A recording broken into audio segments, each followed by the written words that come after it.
ஓம் சாந்தி. 24/4/2024. இனிமையான குழந்தைகளே, நீங்கள் அதிகாலையில் செல்வந்தர்களாக ஆகின்றீர்கள், மாலையில் ஏழையாக ஆகின்றீர்கள். ஏழையிலிருந்து செல்வந்தர்களாக, தூய்மையற்ற நிலையிலிருந்து தூய்மையாக ஆவதற்கு 2 வார்த்தைகளை நினைவில் வையுங்கள். மன்மனா பவ, மத்யாஜி பவ. கேள்வி: கர்ம பந்தனத்திலிருந்து முக்தி அடைவதற்கான வழி என்ன? பதில்: நினைவு யாத்திரை மற்றும் ஞானத்தின் சிந்தனை. ஒருவருடன் அனைத்து சம்பந்தங்களும் இருக்க வேண்டும். வேறு யாரிடத்திலும் புத்தி செல்லக்கூடாது. 3வது, பேட்டரியாக இருக்கும் சர்வ சக்திவானிடத்தில் நினைவு ஈடுபட்டிருக்க வேண்டும். தன்மீது முழு கவனமும் இருக்க வேண்டும். தெய்வீக குணங்கள் எனும் சிறகுகள் இருந்தது என்றால் கர்ம பந்தனத்திலிருந்து விடுபட்டு கொண்டே செல்வீர்கள். ஓம் சாந்தி. இது பாரதத்தின் கதை என்று பாபா புரிய வைத்திருக்கிறார். என்ன கதை? கதையில் காலையில் செல்வந்தர், மாலையில் ஏழை. இதை பற்றி ஒரு கதை இருக்கிறது. காலையில் செல்வந்தனாக இருந்தார். இந்த விஷயங்களை நீங்கள் செல்வந்தர்களாக இருக்கும்போது கேட்பது இல்லை. ஏழை மற்றும் செல்வந்தர்களை பற்றிய விஷயங்களை குழந்தைகளாகிய நீங்கள் சங்கம யுகத்தில் தான் கேட்கின்றீர்கள். இதை மனதில் கடைபிடிக்க வேண்டும். உண்மையில் பக்தி ஏழையாக மாற்றுகிறது, ஞானம் செல்வந்தர்களாக மாற்றுகிறது. எல்லையற்ற பகல் இரவாக இருக்கிறது. ஏழை மற்றும் செல்வந்தர் என்பதும் கூட எல்லையற்ற விஷயமாகும். மேலும் அப்படி ஆக்குபவரும் கூட எல்லையற்ற தந்தை ஆவார். அனைத்து தூய்மையற்ற ஆத்மாக்களையும் தூய்மையாக்குவதற்கு ஒரு பேட்டரி தான் இருக்கிறது.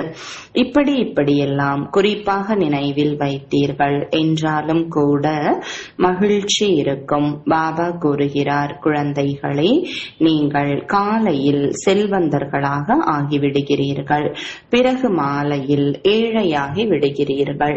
எப்படி ஆகின்றீர்கள் என்பதை பாபா புரிய வைக்கிறார். பிறகு தூய்மையற்ற நிலையிலிருந்து தூய்மையாக, ஏழையிலிருந்து செல்வந்தர்களாக ஆவதற்கான யுக்தியையும் பாபாதான் கூறுகிறார். மன்மனா பவ, மத்யாஜி பவ.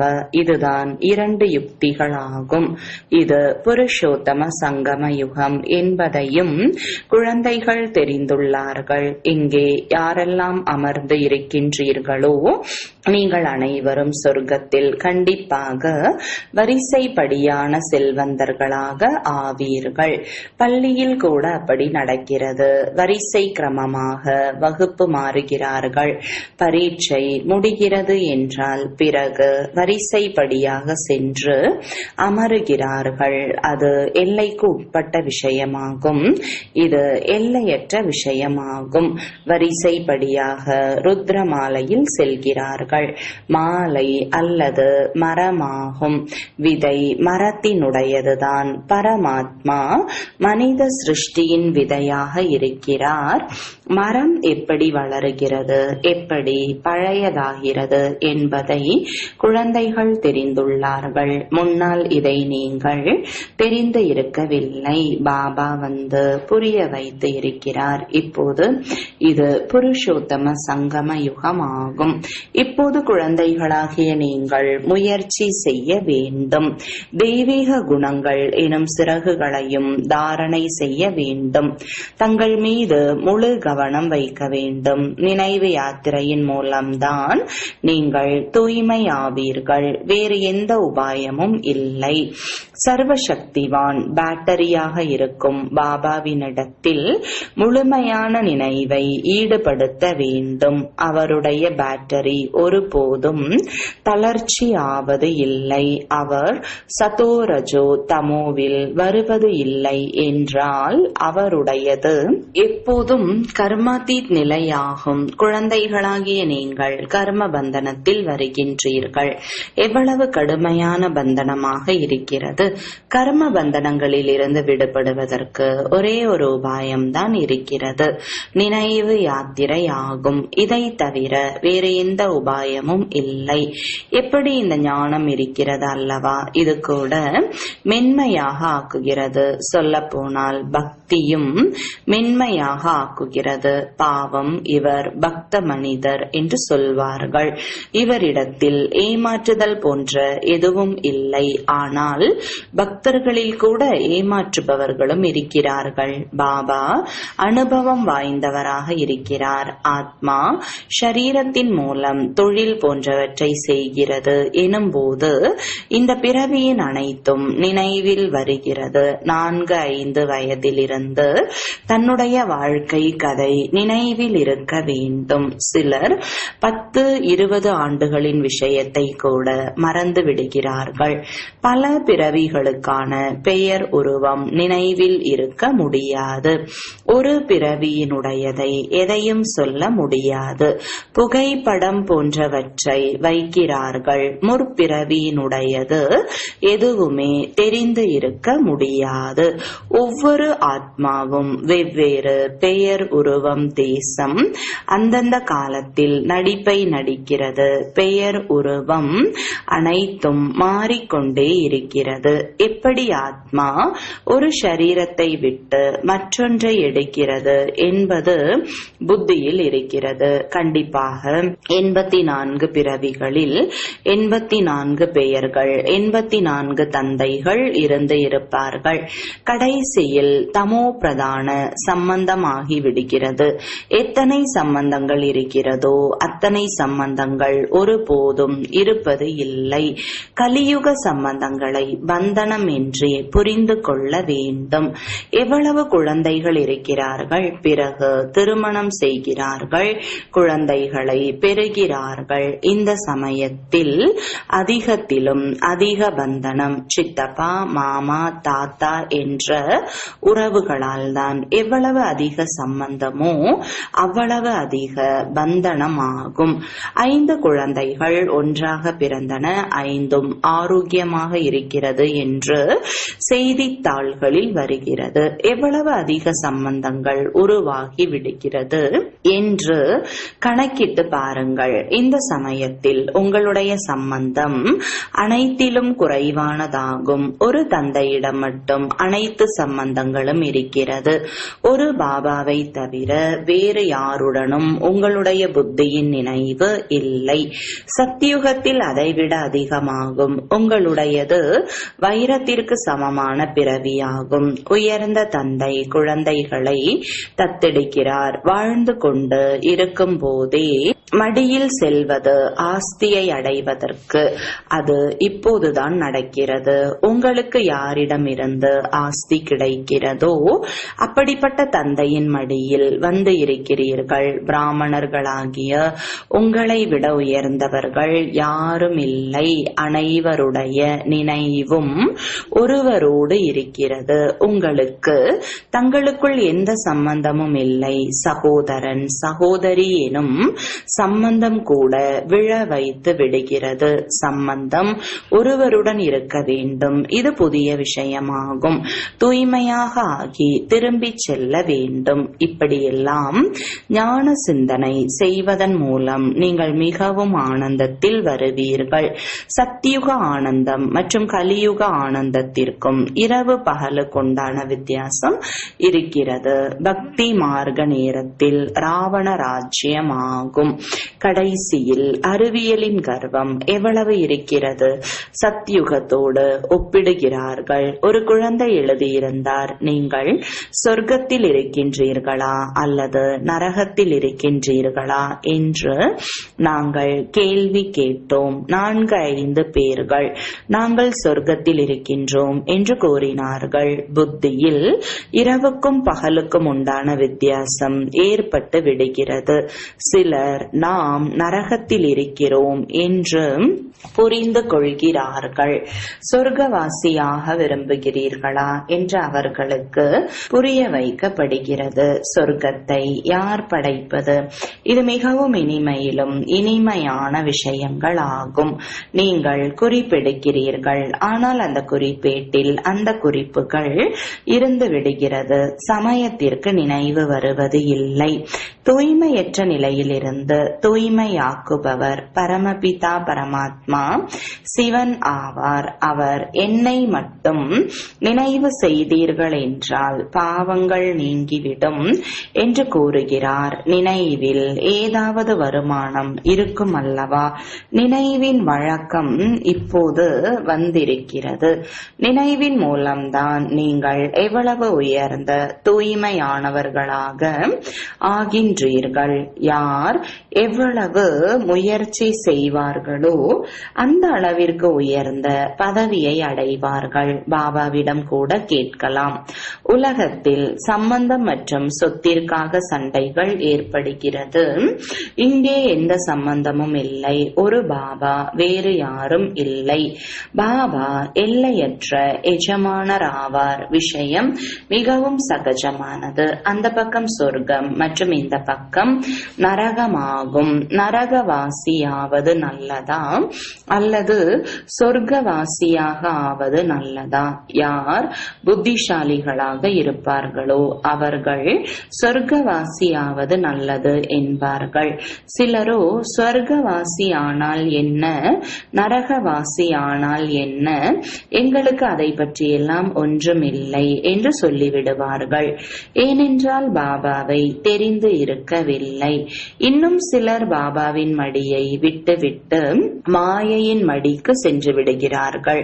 அதிசயம் அல்லவா? பாபாவும் அதிசயமானவர், ஞானமும் அதிசயமானது. அனைத்துமே அதிசயமானதாகும். அவர்களுடைய புத்தி இந்த அதிசயங்களிலேயே ஈடுபட்டு இருக்க அதிசயங்களை புரிந்து கொள்பவர்கள் கூட அதுபோல வேண்டும் அல்லவா? ராவணனும் அதிசயம் இல்லை, அவனுடைய படைப்பும் அதிசயம் இல்லை. இரவுக்கும் பகலுக்கும் உண்டான வித்தியாசம் இருக்கிறது. காளிங்க ஏரிக்கு சென்றார், பாம்பு கடித்தது, கருப்பாகி விட்டார் என்று சாஸ்திரங்களில் எழுதிவிட்டார்கள். இப்போது நீங்கள் நல்ல விதத்தில் இவை அனைத்தையும் புரிய வைக்கலாம். கிருஷ்ணருடைய சித்திரத்தை யாராவது எடுத்து படித்தால் புத்துணர்ச்சி பெற்று விடுவார்கள். 84 பிறவிகளின் கதையாகும். எப்படி கிருஷ்ணருடையதோ அப்படி உங்களுடையதும் ஆகும். சொர்க்கத்தில் நீங்கள் வருகிறீர்கள் அல்லவா? பிறகு திரேதா யுகத்திலும் கூட வந்து கொண்டே இருக்கின்றீர்கள். வளர்ந்து கொண்டே இருக்கிறது. திரேதா யுகத்தில் யார் ராஜாவாக இருக்கிறார்களோ அவர்கள் திரேதா யுகத்தில் தான் வருவார்கள் என்பது கிடையாது. படித்தவர்களுக்கு முன்னால் படிக்காதவர்கள் தலை வணங்க வேண்டி வரும். இந்த நாடகத்தின் ரகசியத்தை பாபா தான் தெரிந்து கொள்ள முடியும். உங்களுடைய நண்பர்கள், உறவினர்கள் அனைவரும் நரகவாசிகள் என்பதை இப்போது நீங்கள் தெரிந்துள்ளீர்கள். நாம் புருஷோத்தம சங்கம யுக வாசிகளாவோம். இப்போது புருஷோத்தமர்களாக ஆகிக் கொண்டிருக்கிறோம். வெளியில் இருப்பதற்கும் இங்கே 7 நாட்கள் வந்து இருப்பதற்கும் அதிகமான வித்தியாசம் இருக்கிறது. அன்னங்களின் கூட்டத்தில் இருந்து விடுபட்டு கொக்குகளின் கூட்டத்தில் செல்கிறார்கள். கெடுப்பவர்களும் அதிகமானவர்கள் இருக்கிறார்கள். அநேக குழந்தைகள் முரளியை பற்றி கவலைப்படுவது இல்லை. பாபா புரிய வைக்கிறார், அலட்சியம் செய்யாதீர்கள். நீங்கள் மனமுள்ள மலர்களாக ஆக வேண்டும். ஒரு விஷயம் மட்டும் உங்களுக்கு போதும், நினைவு யாத்திரை. இங்கே உங்களுக்கு பிராமணர்களின் சேர்க்கை மட்டுமே இருக்கும். எங்கே உயர்ந்ததிலும் உயர்ந்தவர்கள், எங்கே கீழானவர்கள்? பாபா கொக்குகளின் கூட்டத்தில் நாங்கள் ஒரு அன்னப்பறவை என்ன செய்ய முடியும் என்று குழந்தைகள் எழுதுகிறார்கள். கொக்குகள் முள்ளாக குத்துகிறார்கள். எவ்வளவு உழைக்க வேண்டி இருக்கிறது? பாபாவின் ஸ்ரீமத் படி நடப்பதன் மூலம் பதவி உயர்ந்ததாக கிடைக்கும். எப்போதும் அன்னப்பறவையாக இருங்கள். கொக்கோடு சேர்ந்து கொக்காக ஆகிவிடாதீர்கள். ஆச்சரியமாக கேட்பார்கள், சொல்வார்கள், ஓடிவிடுவார்கள் என்று பாடப்பட்டுள்ளது. கொஞ்சம் ஞானம் இருந்தாலும் சொர்க்கத்திற்கு வந்து விடுவார்கள். ஆனால் இரவுக்கும் பகலுக்கும் உண்டான வித்தியாசம் வந்து விடுகிறது. கடுமையான தண்டனை அனுபவிப்பார்கள். பாபா கூறுகிறார், என்னுடைய வழிப்படி நடக்காமல் தூய்மையற்றவர்களாக ஆனீர்கள் என்றால் 100 மடங்கு தண்டனை ஏற்படும். பிறகு பதவியும் குறைந்து விடுகிறது. ராஜ்யம் ஸ்தாபனையாகிக் கொண்டிருக்கிறது. இந்த விஷயங்கள் மறந்து விடுகிறது. நினைவு இருந்தால் உயர்ந்த பதவியை அடைவதற்கான முயற்சியை கண்டிப்பாக செய்வார்கள். செய்யவில்லை என்றால் ஒரு காதில் கேட்டு மற்றொன்றின் மூலம் விட்டு விடுகிறார்கள் என்று புரிந்து கொள்ளப்படுகிறது. பாபாவிடம் நினைவு இல்லை. இங்கே இருந்து கொண்டு புத்தியின் தொடர்பு குழந்தை குட்டிகளின் பக்கம் இருக்கிறது. அனைத்தையும் மறந்துவிட வேண்டும் என்று பாபா கூறுகிறார். இதைதான் வைராகியம் என்று சொல்லப்படுகிறது. இதில் கூட சதவிகிதம் இருக்கிறது. எங்கேயாவது சிந்தனை சென்று விடுகிறது. ஒருவர் மற்றவரோடு அன்பு ஏற்பட்டு விடுகிறது என்றாலும் புத்தி மாட்டிக்கொள்கிறது. பாபா தினமும் புரிய வைக்கிறார், இந்த கண்களின் மூலம் என்னவெல்லாம் பார்க்கின்றீர்களோ அவை அனைத்தும் முடிந்து போக போகிறது. உங்களுடைய புத்தியின் நினைவு புதிய உலகத்தில் இருக்க வேண்டும். மேலும் எல்லையற்ற உறவினர்களிடம் புத்தியின் தொடர்பை வைக்க வேண்டும். இவர் அதிசயமான நாயகன் ஆவார். நீங்கள் வந்தால் உங்களை தவிர நாங்கள் வேறு யாரையும் நினைவு செய்ய மாட்டோம் என்று பக்தியில் பாடுகிறார்கள். இப்போது நான் வந்துள்ளேன். எனவே இப்போது நீங்கள் அனைத்து பக்கங்களில் இருந்தும் புத்தியின் தொடர்பை துண்டிக்க வேண்டும் அல்லவா?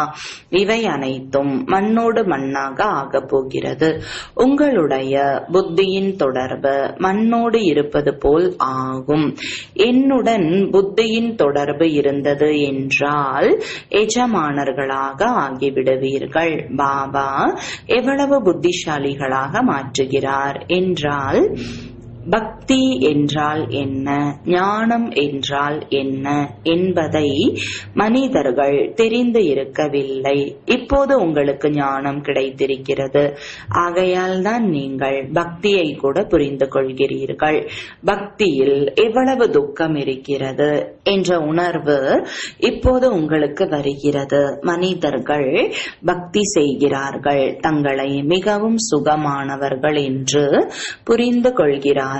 இருந்தாலும் கூட பகவான் வந்து பலனை தருவார் என்று கூறுகிறார்கள். யாருக்கு எப்படி பலன் கொடுப்பார் அதை எதுவும் புரிந்து கொள்வது இல்லை. இப்போது நீங்கள் தெரிந்துள்ளீர்கள், பாபா பக்தியின் பலனை கொடுப்பதற்காக வந்திருக்கிறார். உலக ராஜ்யத்தின் பலன் எந்த தந்தையிடமிருந்து கிடைக்கிறதோ அந்த தந்தை என்ன வழி காட்டுகிறாரோ அதன்படி நடக்க வேண்டும்.